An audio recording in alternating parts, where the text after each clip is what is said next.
Kätilön käsistä lattialle ensin, siitä alkoi tää elämäni keissi. Vielä ne käärelyt pehmeää vilttiin, rappuset taas vielä kättäri rymyttiin. Näin alkoi tää elämäni taivaalla, josta selvitty saatana kovalla vaivalla. Tai sitä iso vika päähän tulla, periksi kuten vittu anna helpolla. Vaikka päätä hakkas kova seinää, kun virheitä omia kaikkia ei näe. Vielä kaiken jälkeen korvat puuttuu, ei mikään vittu ihme että joku suuttuu.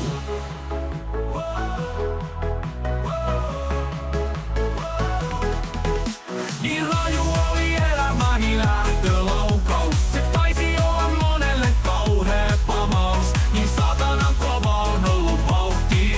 Ei se vittu haittaa, vaan kyydistä nautin. Joskus se tie voi puskaa heittää. Vitun pikkuhaavat salastarit peittää.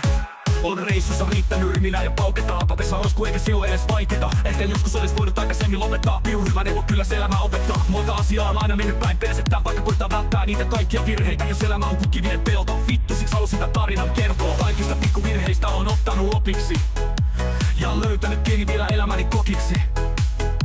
No kaikki hyvät tarinat päättyy ensin. Alun sai kun lattialle lensin.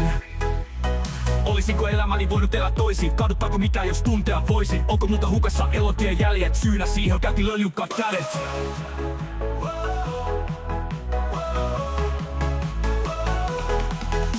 Niin raju oli elämäni lähtölaukaus. Se taisi olla monelle kauhea pamaus. Niin saatanan kova on ollut vauhti. Ei se vittu haittaa, vaan kyydistä nautin. Joskus se tie voi puskaa heittää. Vitun pikkuhaavat salastarit peittää.